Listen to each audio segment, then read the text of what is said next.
This here? We'll all be cleared when we leave, yeah. Okay. We won't be out here for long. Okay. We need it the same on both sides, man. Yeah, We're clearing theirs out. We need this to be cleared out, right? We're trying not to have encampments build up. I think you know that, right? Yeah. It's been a point of contention for everybody. Have you spoken to the owner of the property to even be here, be on this?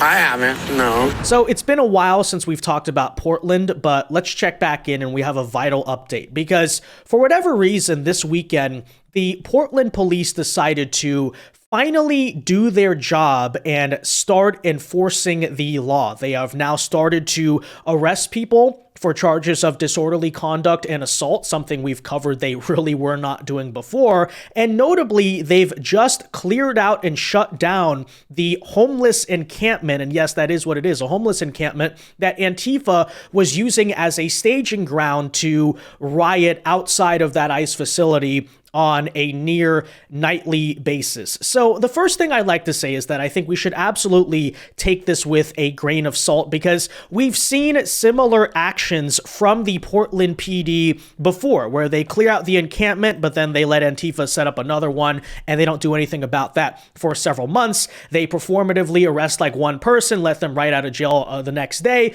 But there does seem to be a feeling on the ground from some of the independent journalists who are there that this time it might be a little different. So ultimately we'll see, but who knows? This could be influenced partially by the recent court ruling that is allowing Trump to once again send the National Guard to Portland. And so maybe the city's trying to say, oh, clean up because otherwise Trump is definitely going to have full reign to take authority over us. It could be because of the domestic terror charges recently brought against leaders of Antifa. And we've actually talked about in the past how some of the Rose City Antifa have gone, Portland, by the way, have gone completely underground. Many of the key leadership nationally is fleeing to other countries and all of this such stuff. Or who knows? It could even be because of the independent journalists who have been on the ground covering this thing on a nightly basis. Perhaps the city is saying, look, we don't want any more attention, just go away. And who knows? They may have even made an agreement with the local Antifa. Hey, you know, you can lease our city out for like 4 months, which is how long this has been going on for, but maybe come back in a month or so, who knows? So again, we have no idea, but we'll tell you apparently what has happened now as a result in today's video. And as of this morning, shockingly, you won't believe it, but the streets are relatively clean and quiet. People have dissipated from this ICE facility. Is it finally over? Again, we'll find out. Okay, I could see this coming back in 2 days, but for now, there is some good news. So guys, do us a favor. If you enjoy our content, make sure you hit that like button down below and subscribe to the channel if you are new. That is the best way to support our work and ensure that we can keep doing these videos. And that said, so I want to bring you the scene here reported by Nick Sortor on Saturday night, where you can literally see the Portland police actually go in and explain to the homeless encampment members, again, these are the rioters on a nightly basis, no longer are you going to be able to do this, right? We're going to start arresting people. You have to clear off this encampment. It's only been around for, yes, like 4 months, but finally now, whoa, the police are doing something. Okay, take a listen to what goes down next. Yeah. So while I have a little bit of attention over here, Yes, sir. we are going to be more seriously enforcing over the next couple days disorderly conduct in the second degree. If somebody goes in the street, they're blocking traffic, that's disorderly conduct second degree. People are going to be going to jail for that. People are going to be arrested. Drinking in public, that's a city code violation. We're seeing someone drinking, that's liquid death. I see it right there, partner. I see you right there, partner. I like liquid death. If we see people drinking alcohol in public, that is a city code violation. We're going to be taking proper action on that. Love it. Jaywalking, we're going to be seeing proper action on that. Something like this, we need to make sure we have sidewalks open. Jaywalking is legal in Oregon. Not under all circumstances. Yes, it is. So, if we're seeing people commit violations such as this, people sidewalk egress not possible, we're going to be trying to correct that so people can be following these laws. You understand? All right. Can I ask on the jaywalking thing? That's second degree disorderly? So if they're blocking traffic in the street, that is typically when we get this disorderly conduct in the second degree. Oh, that works. Okay. Again, a shocker because we've shown you time and time again. I don't want to keep playing the same videos, but you can go watch. Maybe I'll make a playlist on all the Portland stuff in chronological order. But this is really significant because we, first of all, actually, let's start with drinking in the street, okay? Well, it's a pretty known fact in Portland that people just do drugs openly out in the street and the police basically don't do anything, especially if those individuals are homeless. Homeless people are basically treated as a protected class, so you can't do anything about it. A big part of it has to do with the freedom is what keeps us out here.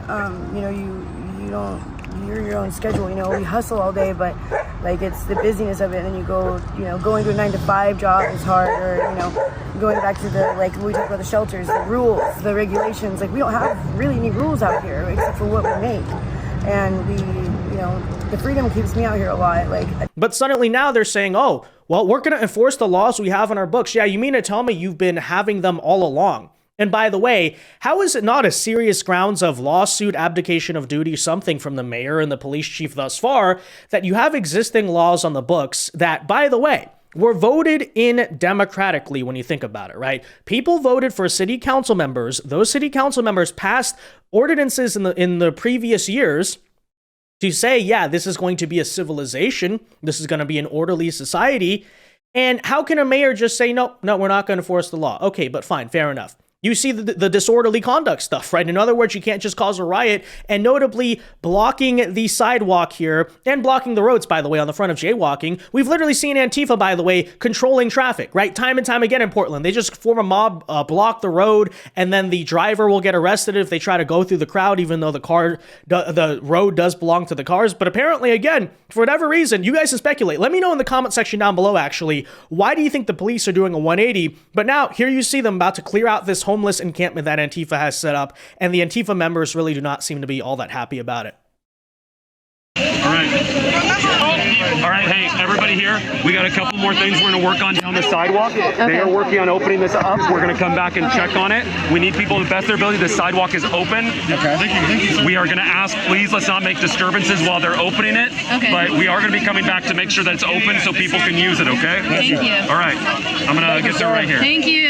We need the crowd to move so that we can get the sidewalk clear. We will You clear guys the have sidewalk. somewhere you guys can bring all Yes, this stuff? we need the crowd to move those so that we can How do much room do you need for it? all of it. We need room to get people in and out. We need cars to come in here so we can load up our shit.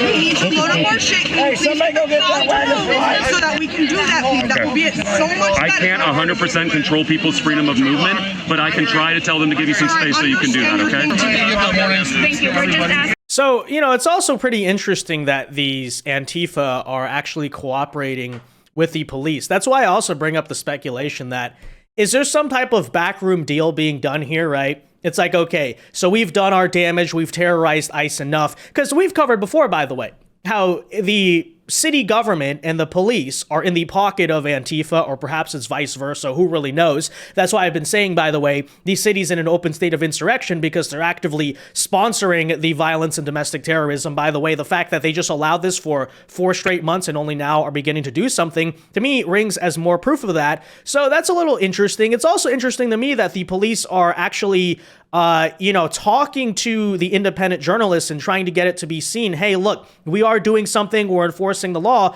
because it was only just about a month ago where the police chief was slandering the people covering this on the ground, saying they're just out for attention or a bunch of stuff like that. Anyone remember? I wanted to ask you about an arrest that took place, obviously very high profile. It was Nick Sorter, who is a conservative influencer and journalist. He says that he was simply covering the protests, but he has, of course, been charged there with disorderly conduct. What can you tell me about that arrest overall? Well, what we're seeing with the increased national attention is bringing in nationally recognized influencers. This is certainly a new phenomenon for myself and for law enforcement in general, and their reach is obviously very significant. And so they're going where they can get the views and create the perception. And our belief is that we are simply managing to the rule of law. Our role is to mitigate crimes, violence, etc. There was a disturbance involving Mr. Sorter. We took 3 people into custody, and those cases have been referred to the district attorney's office. Well, those charges against Sorter have since been dropped, but again, that's why I say it's a little strange. That was them previously, and now all of a sudden you have the police purposely, you have to imagine, getting in front of all the journalists on the ground filming and saying, hey, look at this, we are doing something. So that's why maybe you have to imagine, I mean, it's kind of undeniable. I'm sure that federal pressure from Trump has something to do with this. You know, it could be a confluence of factors, frankly. But nonetheless, okay, let's take a listen now to NTD and Epic News as they kind of explain for us, right, what exactly is happening on the ground. Because, you know, I'm not there, so let's find out, actually. A long-running encampment outside of an immigration, customs and enforcement facility in Portland has been taken down by police, and a man was arrested after a journalist was assaulted near the facility. NTD correspondent Jason Blair is in Portland now. Good evening, Jason. What is the current situation after the encampment got taken down? Hey, Tiffany. Yeah, so this has been a long-running encampment in some form or another for about 4 or 5 months now, right across the street from the ICE facility in Portland, Oregon. And the police did come by last night to make them take it down. And here I do have a clip, actually, of what the current state of the encampment is just moments ago. When I took it, you can see that there's a small canopy back up already, and a lot of the stuff is still strung out on the sidewalk. However, I do have footage of it from last night, as you can see, when they were taking it down, when the police arrived. There were a lot of tents up, and like I said, this had been going on for about 4 or 5 months. And the main reason the police wanted to take it down is they need to keep the sidewalk open so people can use it. And you only noticed after 4 to 5 months that they were blocking the sidewalk. They've been doing this the entire time. That's why you have to imagine there's some degree of a federal reason they're doing this. I don't know. Anyone insider in Portland can explain what actually changed this policy, because I haven't gotten much of an answer on that besides, well, we're going to start enforcing the rules now. We're going to be more strictly enforcing. Yeah, but who's telling you to do that? Because it's certainly not the mayor. I can think of a guy in Washington, D.C. on Pennsylvania Avenue that might have something to do with this, but...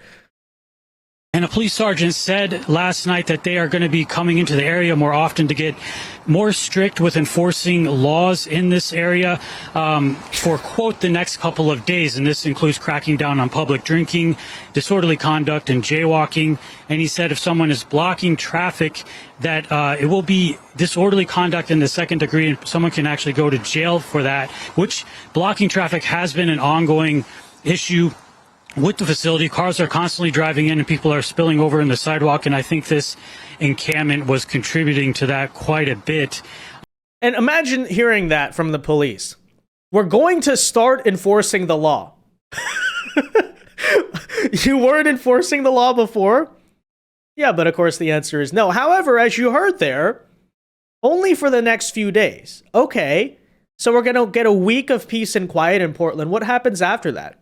As they pointed out, by the way, hours after, we'll show you because it goes back and forth. They actually tried to put it up again, and then the Portland police then took it down again. But okay, so you're going to do this for a week, and then starting in November, that's just going to go right back to rioting month? I mean, we'll have to find out. Explain to us what goes on around this Antifa safe house.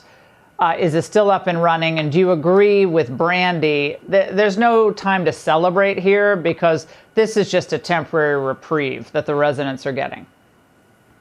Yeah, and what we've seen pretty much out there on the front lines this past weekend was the C team. These aren't the super violent Antifa militants that have been causing chaos and destruction and rioting. And of course, this safe house just a block away is where this weekend I followed Brandy's alleged attacker.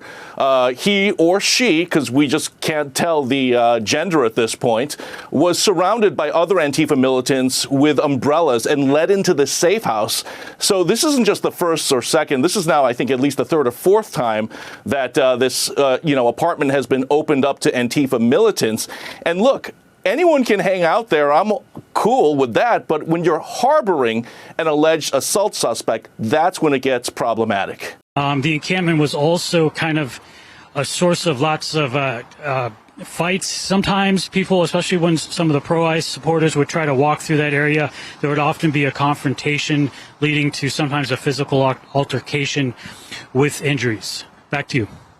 And Jason, I understand that an arrest was made after a journalist was assaulted. What can you tell us about that? Yeah, Tiffany, unfortunately, this kind of thing is not too uncommon. A journalist named Cam Higbee said that he was assaulted and also his phone was stolen and smashed while he was filming in the area. He's often at the ICE facility filming and reporting on the situation. He says that he regularly gets death threats when he's out doing this. And this isn't the first time that he's been attacked, but a gentleman was arrested related to this assault and he was taken into custody by the Portland police. And just to give you another example of kind of the things that have happened here, another journalist said that just the other day she was eating in a restaurant with some of her friends, and one of the protesters regularly at the ICE facility recognized them and started live streaming them sat next to them at the table, started live streaming their private conversation. Eventually this person was asked to leave the hotel, but this is just some of the interesting things that have gone on in the area involving journalists. Yeah, well, basically every single journalist who's been on the ground in Portland has been assaulted at some point or another. That includes Cam Higbee, who is actually a good friend of mine. But I think I have to have the other question as we watch, this Antifa leftist get arrested, is what's going to be done about it, right? Are they actually, first of all, going to get charged? Are they going to be immediately let out of jail on no cash bail and then the charges drop so that they can go do this next week? I mean, that's why the pressure has to stay up, because we have to actually watch and see what happens. This might be a good image for a little bit, but who's to say they don't come back? Now, that said, I do want to show you the timeline here as this Antifa encampment does start to slowly dissipate, right? So you saw the earlier scene just now of when it was kind of like half taken down as of Sunday morning, if I'm not mistaken. This is now what the facility looked like by Sunday afternoon, where Cam Higbee now reports there's not a single soul outside of the Portland ICE facility as of Sunday morning. And yeah, that's shocking to see at any given time how chaotic this whole situation has been. It's actually quite quiet. All you see is the ruins of what they built. By the way, this is all communists can build. So just take a look at that, right? When you look at ancient ruins, you're going to compare Pompeii, Rome, many other places, even like the pyramids, things like this, right? Hadrian's Wall, Stonehenge. This is the Antifa Stonehenge, okay? This is what they're going to leave behind for future civilizations. You're going to look at some piece of garbage or microplastic you dug up, and who built this? Turns out it was the Portland Rose City Antifa, okay? They built their historical monument. But yeah, that has been, of course, demolished, and now as of today, you can actually see this is now the current scene outside the Portland ICE facility, when on Monday, the police apparently came and finished the job again, because people tried to put up new canopies, new encampments, and then they took it down again. So this is apparently what it looks like as of today. And you can see there's no trash on the sidewalk, right? The sidewalk is completely empty, completely clear. Cars, believe it or not, I know this is a shocking revelation in America, the cars are able to drive on the roads once more. Wow. I mean, this is just historic. You have the fall of the Berlin Wall and the dissolution of the Soviet Union as, maybe top communist downfall in history. Second most is this right here, okay? Mr. Police Chief Bob Day, tear down that homeless encampment. Yay! And then Donald Trump, right? Being transformational in history. And lastly, apparently, this is, again, what's now going on. The Oregon State Troopers and Portland Police are now actually blocking off the road around the Antifa camp to allow those crews to clear off the entire camp. They're now even hauling off Antifa stuff in box trucks, so whatever those stupid leftists did not bring home in the initial sweep, they're just like throwing all of that away as a means to not let Antifa rebuild, apparently. And you can see the scenes right here. Nick, I'm gonna run you out of my city. You better get the out of my city, Nick. By the way, you can hear a crazy leftist in the background just harassing Nick for filming. How dare you actually televise the revolution, So there's their stuff in trucks. I mean, again, hopefully they don't just give it back to Antifa, because that's a serious possibility too. They're going to do the Antifa garage sale, which will be attended entirely by Antifa. But there are those crews. Wow, after 4 freaking months. 4 months, guys. Actually, close to 5 now, because it's almost November. Yeah, this was all going on since June. Wow, they're cleaning. My gosh, can you imagine? Could you imagine paying taxes? And actually your tax dollars are used to have a functional city and society. I mean, this is huge. This is revolutionary. Nick, this is dangerous there. I mean, I know it's been cleaned up. I was wondering if you talked to any environmentalists who were upset. I was watching your video with all of the trash and food, Nick, and all medicines. I mean, that is a hazard. That could get into the water supply, into the sewer system. Do they even care about that, these people? No, and they even had propane tanks, and they had gasoline. They had everything inside of that encampment. Like, people were living there for months inside of that location. And it'll be interesting to see if Antifa comes back, because they cleaned it up and it said that they've done that before and then they come right back. So it's going to be super interesting to see Antifa's response from all of this. Mick, why do you think that PD finally decided to disperse this and get this cleared out? Why do you think it happened? You've been there so many times.